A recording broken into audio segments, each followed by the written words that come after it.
Cooper Health Center, named for the man whose dedication and perseverance made health care accessible to the city's poor. Don Baker profiled 2007 laureate Curtis Cooper. Curtis Cooper said that sometimes all someone had, all they owned, was their name. As president of the NAACP, chairman of the board of Memorial Health, and founder of the Westside Urban Health Center, he worked to change that, but he still never took a chance with someone's name. He didn't look down on anyone, not one. And that was his success, that he treated every man like he wanted to be treated. And that was the golden gift that he had. So he didn't say, "Hey John," if it's with John, it's with John.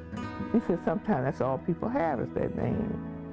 Savannah's industrial West Side produced Curtis Cooper. There, off of Bay Street, he saw sick people with no way to get medical attention, in spite of the medical community's struggle to keep up. We're spending a good $7-8 million for inpatient care, and there was just no end to it. There were no facilities. We had a lot of problems with people not getting the care that they needed.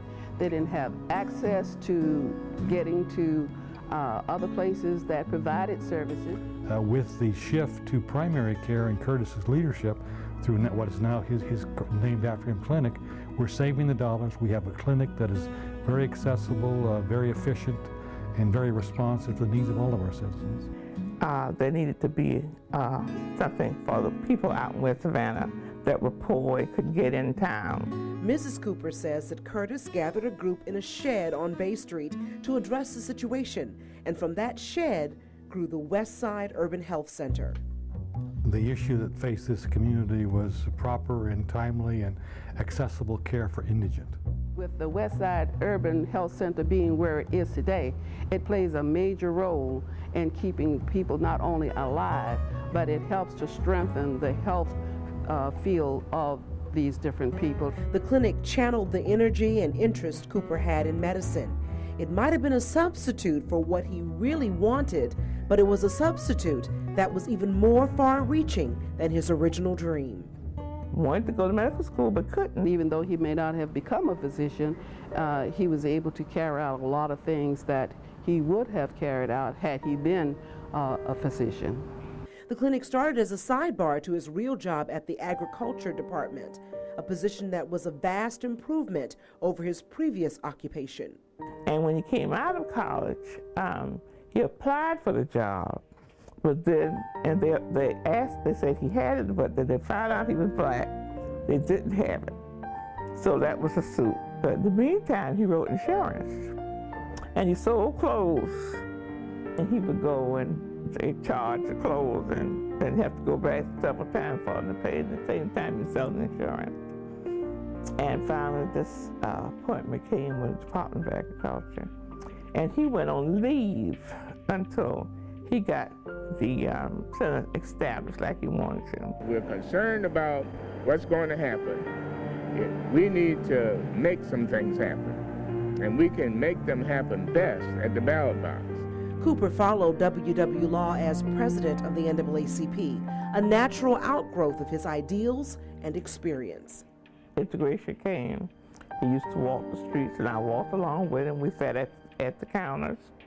But that was something, you know, he wanted, and I was a part of it. He would wake me up at 12 o'clock at night, said, "Why are you sleeping?" I said, "Because I'm tired and it's time to go to sleep." I said, "Why don't you wake your wife up? She might hurt me." A self-made man, Curtis Cooper didn't know he was poor on the West Side, didn't know there were things he couldn't do, things that were impossible. So he did them, time and time again. His human instincts to help others in need were overpowering. You could never say no to the man because what he was asking for was right. It didn't matter what subject or what era it was. He always seemed to have done his homework, and when he stepped forward, he knew what he was talking about. And then whatever he said he was going to do, he did it. He exceeded in anything he wanted to, and he said anything is possible if you believe in yourself. And it was not just about himself. He included others, those that were less fortunate. A lot of cases, some people left things up to just him. And he did what he could. He did his best. And in most times, his best was enough. To receive prayer and hopefully divine direction on how to handle these difficult punches that are going to certainly come. In January of 2000, Mr. Cooper went to his reward, for that is surely what it was for a man who had given so tirelessly to his wife, his family, and the community that still mourns him. When Curtis died, that was one thing that we all knew. Curtis did not rust away. Connie would say, "When are you going to rest?" He said, "When everything is done like it's supposed to be done, then I'll rest." He said, "But as long as there is need of me, I will be there." I miss him just not from the professional role he played in the community, but again, as a citizen, a very enjoyable person to be with, very forthcoming, very cordial, and great sense of humor. He was very steadfast in his thinking and his operation. He had a laugh that everybody knew, and even up through his ages, he had the same laugh. I carry his name, and my children can be proud of their father. Mm-hmm. The Curtis Cooper Gardens, right here at the International Trade Center, also honor Mr. Cooper, one of the city's most esteemed figures.